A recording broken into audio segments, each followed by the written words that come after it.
The story begins with the flash forward of Kat trapped in a safe house, Jury's body pressed hard against hers as bullets shatter the glass, establishing the shattered physical boundary immediately.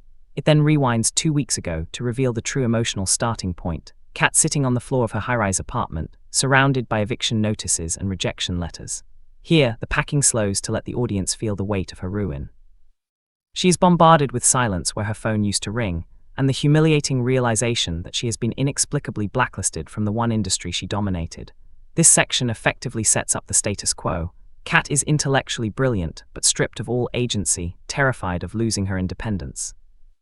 This desperate low point makes the subsequent entrance of Jury, who offers not just financial salvation, but a contract promising safety through distance, much more seductive and impossible to refuse. Before we dive into this thrilling story, don't forget to smash that subscribe button. Where are you watching from? Like and comment. The silence in Kat Catherine's apartment was heavier than the steel doors of the bank vault she used to have clearance for. 3 weeks ago, she was a vice president of strategic accounts, moving millions with a keystroke. 2 weeks ago, she was escorted out of the building by security, framed for a compliance breach that never happened. Now, she sat on her floor, surrounded by cardboard boxes that contained the fragments of a life she had meticulously built. Her phone, usually buzzing with market updates and client demands, lay dead on the hardwood. The isolation was surgical. Every headhunter she called went to voicemail. Every former colleague had suddenly forgotten her name. It wasn't just a firing, it was an erasure. Someone hadn't just closed a door, they had burned the entire building down around her. She stared at the eviction notice resting on the kitchen island. It was a polite, legal document that effectively said she had 7 days to disappear. The irony was suffocating. She was a financial analyst who could spot a market crash months in advance, yet she hadn't seen her own ruin coming. A soft swish broke the silence. Kat looked toward the front door. A single envelope had been slid underneath, resting against the dark wood like a dropped shadow. She stood, her legs stiff, and walked over. There was no stamp, no return address. The envelope was made of heavy, matte black cardstock, expensive and ominous. It felt cool to the touch, weighing more than paper should.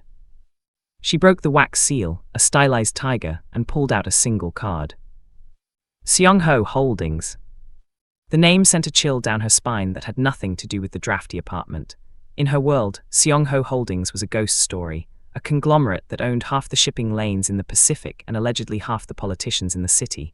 They didn't hire from job boards. They didn't hire at all. Below the logo was a time, a location, and a single sentence written in elegant, sharp handwriting. We know what you lost. Come claim what you deserve.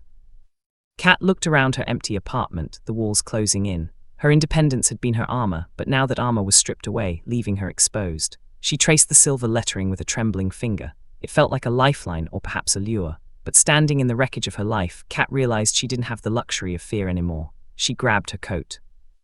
The elevator ascent to the 45th floor took long enough for Kat to regret getting in. When the doors finally slid open, she wasn't met with a receptionist or a bustling lobby, but a cavernous space of black marble and floor-to-ceiling glass that overlooked the city she was being forced to leave. Jury Seong-ho stood waiting by a massive mahogany desk, a silhouette cut from the twilight. He was exactly as the rumors described, impeccably groomed, terrifyingly still, and radiating a quiet power that made the air in the room feel thinner. He didn't smile when she entered. He simply watched her walk across the expanse of the room, his dark eyes tracking her movement with a focus that felt physical. "Ms. Catherine," he said, his voice a low baritone that vibrated through the floorboards. "You are punctual, I value that." "I didn't have much else to do," Kat replied, her voice sharper than she intended. She gripped her purse, her knuckles white. "Considering no one in this city will take my calls." "Yes, the blacklist." Jury gestured to the leather chair opposite him. A tragedy, to see such a brilliant mind wasted because of a misunderstanding. He moved with a fluid, predatory grace, sliding a thick document across the desk. "I don't care about misunderstandings. I care about competence. I need someone to manage a private ledger. The funds are complex, the sources are sensitive, and the discretion required is absolute." Kat looked at the contract. The salary figure on the first page was staggering, enough to pay her debts twice over and vanish, but she didn't pick up the pen. She looked up, meeting his gaze. "I know what this is," she said, her heart hammering against her ribs. "And I know who you are, Mr. Jury. This isn't a job, it's an indictment." Jury tilted his head, amused. He leaned forward, resting his elbows on the desk. The movement brought him into her personal space, and the scent of sandalwood and cold rain hit her. Kat instinctively leaned back, her body tensing. He stopped immediately. His eyes narrowed, reading the fear she tried so desperately to hide behind her professional armor. "You think you are unsafe here," he stated softly. It wasn't a question. "I think men in your position take what they want," Kat countered, lifting her chin. Jury held her gaze for a long, silent moment. Then he reached into his jacket pocket, produced a fountain pen, and flipped the contract to the final page. With elegant, precise strokes, he wrote a new addendum in the margin. He spun the paper around to face her. Clause 4. The employer agrees to maintain absolute physical distance. No physical contact, strictly professional. "I promise not to touch you, Kat," he said, his voice dropping to a whisper that curled around her. "I am not interested in you as a woman. I am interested in you as an asset. I need your mind. The rest is of no consequence to me." He uncapped the pen and offered it to her. "You are in control here. You set the boundary. I merely abide by it." Kat looked at the ink, still wet on the page. It was a shield, a legal guarantee of safety in a room that felt like a lion's den. She looked at Jury, whose face was a mask of cool indifference. She didn't see the hunger buried deep in his pupils. She only saw the lifeline. Thinking she had won, Kat took the pen and signed her name. Seong-ho Holdings was less a corporate headquarters and more a high-altitude fortress. To reach her desk, Kat passed through 3 checkpoints, each requiring a biometric scan that felt invasive, as if the building itself was tasting her blood before letting her proceed. Her office was a masterpiece of isolation. Walls of soundproof glass offered a panoramic view of the skyline she could no longer afford to live in, while the door remained locked from the outside. For her privacy, Jury had insisted. The work was mesmerizing and terrifying. The private ledger Jury had handed her wasn't just accounting, it was an autopsy of the criminal underworld. She traced shell companies through the Cayman Islands and Singapore, washing funds that smelled of gunpowder and desperate gambles. Any other analyst would have run to the authorities. Kat, stripped of her options and drowning in the intoxicating precision of the numbers, simply balanced the books. She was a prisoner, but a royal one. If she shivered slightly from the building's aggressive climate control, a cashmere wrap would appear on her chair within minutes. If her focus waned, a fresh cup of Blue Mountain coffee, black just the way she took it, was placed silently on her coaster. She never asked for these things. She didn't have to. Jury was always watching. He didn't hover, he didn't micromanage. He simply existed in her periphery, a dark gravitational pull she couldn't ignore. He would stand by the glass wall of her office, hands clasped behind his back, staring at her with an intensity that burned the back of her neck. "The variance in the Macau accounts," Jury said one afternoon, his voice cutting through the silence of the room. He hadn't knocked. He moved so silently she hadn't heard him enter. Kat jumped, her pen skidding across the page. "I fixed it. The transfer fees were buried in the subledger." "Show me." He walked around the desk. Kat instinctively rolled her chair back, creating space, clutching the armrests like a lifeline. Jury paused, his eyes flicking to the gap she had created, the physical manifestation of Clause 4. A ghost of a smile touched his lips, cold and knowing. He leaned over her shoulder to look at the monitor. He didn't touch her. He didn't even brush against her blazer. But he was close enough that his body heat radiated against her skin, a tangible wall of warmth in the chilled room. She could smell the crisp scent of his starch and the darker, muskier note of his cologne. Kat stopped breathing. The air between them crackled, heavy with the things he wasn't doing. He hovered there for a second too long, his presence enveloping her, dominating the space without laying a single finger on her. "Excellent work, Miss Catherine," he murmured, his mouth inches from her ear. "You see, you are perfectly safe." He straightened and walked away, leaving Kat trembling in the ergonomic perfection of her golden cage. Midnight had come and gone, leaving the 45th floor suspended in a vacuum of silence.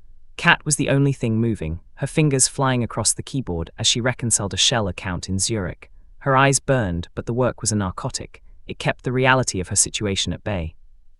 She didn't hear him approach, she felt him.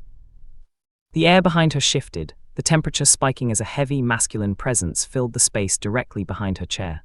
Kat's fingers froze on the keys. She stared at her reflection in the darkened window in front of her. Jury stood like a shadow behind her, his jacket discarded, his white shirt glowing in the dim light. "You're tired," he said. His voice was rougher than usual, stripped of its daytime polish. "I'm finishing the reconciliation," she managed, though her voice sounded thin. "Let me see." He didn't walk around the desk this time. Instead, he placed his hands on the mahogany on either side of her keyboard, effectively trapping her between his arms. He leaned forward. Kat stopped breathing. His chest hovered less than an inch from her back. If she inhaled too deeply, if she shifted even slightly, she would brush against him. The no-touch claws hung in the air, a fragile, mocking thing. He had turned the space between them into a weapon. He wasn't looking at the screen. In the window's reflection, she saw his eyes were half closed, heavy with something dark and starving. He lowered his head, his face drifting down toward the exposed curve of her neck where her braids had fallen away. Kat's heart slammed against her ribs, a frantic bird in a cage. Her skin prickled, every nerve ending screaming in anticipation of contact that was legally forbidden. She felt the warmth of his breath against her sensitive skin, damp and heavy. He inhaled slowly, a long, deep draw that seemed to pull the very oxygen from her lungs. He was smelling her hair, savoring her scent like a fine, illicit vintage. "Jasmine," he whispered, the word vibrating against the shell of her ear. And fear. The heat pooling low in her belly terrified her more than the gun she knew he kept in his drawer. She wanted to run. She wanted to lean back. The confusion made her dizzy. How could she feel so threatened and so magnetized at the same time? "Mr. Jury," she gasped, the plea weak. "The contract." He pulled back just as the millimeter gap was about to close. He straightened, his expression unreadable in the glass, though his eyes burned. "I haven't touched you, Kat," he said, his voice cold and satisfied. "I am a man of my word, but remember, I never promised I wouldn't get close." He turned and walked into the shadows, leaving Kat burning in the cold room, realizing that the promise wasn't a shield. It was a taunt. The private dining room at Lucille was a study in suffocating opulence. Velvet curtains blocked out the city, and the only sound was the scrape of silver against porcelain. Kat sat rigidly beside Jury, her ledger tablet resting on the white tablecloth like a shield. Across from them sat the representative from the Viper Syndicate, a man named Kang whose smile didn't reach his shark-like eyes. "Your numbers are impressive, Mr. Seong-ho," Kang said, swirling his wine, "but your accountant." His gaze drifted over Kat's bare shoulders, lingering with an insolence that made her skin crawl. "She is the real prize." Jury didn't look up from his steak. He cut a piece with surgical precision. "She is an employee, Kang. Focus on the figures." "Of course," Kang leaned forward, ignoring the warning in Jury's tone. He reached across the table, his fingers brushing against Kat's forearm. It was a casual, lingering touch, warm and unwelcome. But surely beauty like this shouldn't be buried in spreadsheets. The air in the room vanished. Kat flinched, pulling her arm back as if burned. But before she could speak, the room exploded into motion. There was a blur of dark suit fabric, and then a sickening crunch. Jury hadn't stood up. He had simply reached across the table with terrifying speed, his hand clamping around Kang's wrist like a steel vice. He twisted, forcing Kang's arm down onto the table, grinding the bones against the hard wood. The wine glass shattered, sending a spray of red across the white cloth like arterial spray. Kang gasped, his face draining of color as he tried to pull away. He couldn't. Jury held him there effortlessly, his expression unchanged, his eyes dead and cold. "I believe," Jury said, his voice a soft, lethal whisper that carried more weight than a scream, "that you misunderstood the nature of this meeting." He applied more pressure. Kang whimpered, his knees buckling under the table. Kat heard the distinct, wet pop of a ligament straining. She stared at Jury's hand, the same hand that had hovered inches from her the night before, now inflicting calculated agony. "Everything in this room belongs to Seong-ho Holdings," Jury continued, leaning in until he was nose to nose with the trembling man. "If you touch my property again, I will not break your wrist. I will remove the hand entirely." He released Kang with a shove of disgust. The rival cradled his arm, stumbling back, terror wide in his eyes. Jury picked up his napkin and calmly wiped a speck of wine from his cuff. He turned to Kat. The monster that had just surfaced receded behind his mask of composure, but the aftershocks remained. He looked at the spot on her arm where Kang had touched her, his gaze dark and possessive, burning with a violence that hadn't fully dissipated. "Are you unharmed?" he asked. Kat nodded, unable to find her voice. She looked at the man who had promised her safety. He had protected her, yes, but as she watched him signal the waiter for the check over the groans of the injured man, she realized that Jury Seong-ho was far more dangerous than the wolves he kept at bay. The adrenaline from the restaurant had worn off, leaving Kat's legs feeling like hollowed-out glass. The ride back to the tower had been silent, the air in the limousine thick with the violence Jury had unleashed on her behalf. They stepped out of the private elevator into the penthouse lobby. Kat's hands were shaking as she reached for her purse strap. She was exhausted, her mind replaying the sickening crunch of bone over and over. She took a step toward her office, but her heel caught the edge of the thick Persian rug. Her ankle gave way, the floor rushed up to meet her. She braced for the impact, squeezing her eyes shut, but it never came. An arm hard as iron slammed around her waist, arresting her fall with jarring suddenness. The momentum swung her around, and she collided with a solid wall of muscle. Kat gasped, her hands instinctively clutching the lapels of his suit jacket to steady herself. For a heartbeat, time suspended. Jury had caught her. The contact was absolute and electrifying. Clause 4 evaporated in the heat of the moment. His arm was a steel band across the small of her back, pressing her flush against his chest. She could feel the heavy, steady thrum of his heart beneath her palms, beating in counterpoint to the frantic racing of her own. He should have let go. She was steady now. Her feet were on the ground. He didn't. Instead, his grip tightened, his fingers digging into the silk of her blouse, burning the skin beneath. The strictly professional distance he had maintained with such agonizing discipline collapsed into zero. Kat looked up. Jury was staring down at her, his composure fractured. His eyes were dark, dilated, and consumed by a raw, terrifying hunger. He wasn't looking at her like an employee or an asset. He was looking at her like a man who had been starving for years and had finally been allowed to touch the banquet. "Mr. Jury," she breathed, the name trembling on her lips. She should push him away. The contract was her shield, her only rule of engagement. He lowered his head, his face inches from hers. The heat radiating from him was intoxicating, smelling of danger and sandalwood. "Be careful, Kat," he whispered, his voice a rough rasp that vibrated through her chest. "You are making it very difficult to keep my word." The warning hung between them, heavy and sharp. He was giving her an out, he was telling her to run. But Kat didn't move, her fingers curled tighter into his jacket, anchoring herself to him. In the circle of his arms, with the memory of his violence still fresh, she didn't feel fear. She felt a magnetic, terrifying pull. She realized with a jolt of shame and clarity that she didn't want him to release her. She wanted him to break the promise completely. She stayed still, silent, and for a long, dangerous second, she let him hold her. The archives in the sub-basement were colder than the penthouse, kept at a frigid temperature to preserve the paper trails Jury hadn't yet digitized. Kat sat on the concrete floor, surrounded by boxes of acquisition records, desperately needing to ground herself in hard data after the dizzying heat of the lobby. She was tracing a discrepancy in a shell company used for domestic real estate. It was a minor error, likely a clerical slip, but Kat needed the distraction. She pulled a folder labeled Acquisitions, Q3, and flipped it open. The name at the top of the deed stopped her heart. Sterling and Finch Financial. Her old bank. Kat frowned. Sterling and Finch was a mid-sized institution, clean and boring. It had nothing to do with Seong-ho Holdings. She scanned the date of purchase. October 12th. Her blood ran cold. October 12th was 3 weeks before she was fired, 2 weeks before the alleged compliance breach that had ruined her career. Her hands, usually steady as a surgeon's, shook violently as she turned the page. Behind the deed was a singular internal memo, typed on heavy, cream-colored stationery with Jury's personal seal. It wasn't a standard business directive. It was a hunting order. Objective: acquisition complete. Phase 2: personnel liquidation. Target: K. Catherine. Instruction: terminate with cause, fabricate breach if necessary, ensure industry-wide blacklist, leave no alternative employment options. Kat stopped breathing. The air in the room seemed to vanish. She read the final line, handwritten in the same sharp, elegant ink she had seen on her own contract. Isolate her, then bring her to me. The file slipped from her numb fingers, hitting the concrete with a slap that echoed like a gunshot. He hadn't found her. He hadn't stumbled upon a brilliant woman down on her luck and offered her a lifeline.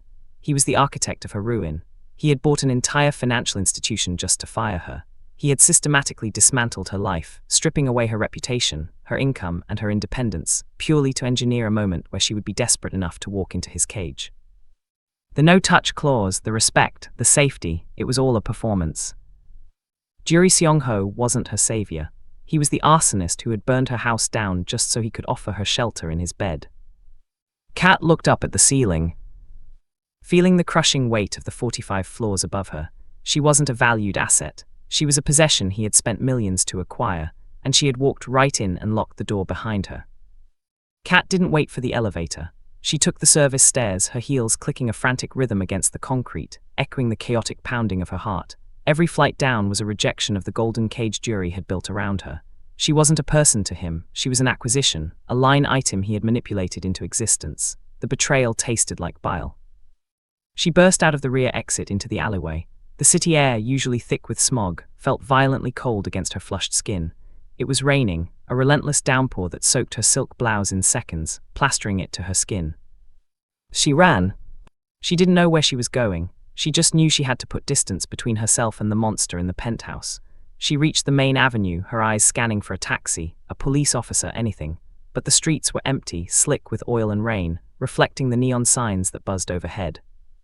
A black van screeched around the corner, cutting through a puddle and spraying dirty water across her legs. Kat froze. It wasn't one of Jury's pristine, armored limousines. It was battered, nameless, and hungry. The side door slid open before the wheels stopped rolling. Two men jumped out. They didn't move with Jury's elegant, predatory grace. They moved with the jagged, desperate energy of hyenas. "Hey," she screamed, backing away, but her voice was swallowed by the storm. She tried to turn, to run back toward the fortress she had just fled, but a rough hand clamped over her mouth. Another arm hooked around her waist, lifting her off her feet with terrifying ease. The contact was brutal. There was no hesitation, no agonizing restraint, no electric tension. It was just violence. They threw her into the back of the van. Her head slammed against the metal floor, stars bursting in her vision. The door slammed shut, sealing her in darkness that smelled of stale smoke and old blood. "Got her," a voice growled from the front seat. "Tell Kang the ledger is open." Kat scrambled backward, pressing herself against the vibrating wall of the van. Her hands were free, but they were useless. Her sharp mind, her ability to analyze markets and predict trends, her fierce independence, none of it mattered here. In the dark, trembling with a terror she had never known, a horrifying realization crashed over her. She had run from Jury because he was a monster who wanted to own her, but outside his walls she was just prey. Jury had trapped her, yes, but he had also been the only thing standing between her and the slaughter. Now the contract was broken, the shield was gone, and for the first time, Kat Catherine was truly alone.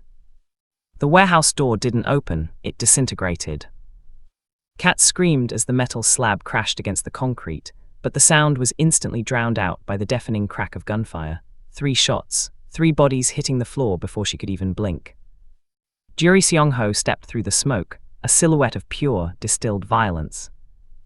He was alone. He moved with a terrifying economy of motion, stepping over the corpse of a guard without breaking stride. His suit was ruined, soaked in rain and splattered with crimson that wasn't his. When Kang's remaining men rushed him, Jury didn't retreat. He advanced. It was a slaughter. He dismantled them with a brutality that was cold, precise, and absolute. Silence fell as quickly as the violence had begun. Jury stood in the center of the carnage, his chest heaving slightly, a gun loose in his right hand. He looked at Kat, huddled in the corner, her wrists bound with zip ties. He dropped the gun and crossed the distance in 2 strides. He knelt before her, pulling a knife from his belt to slice the plastic binding her wrists.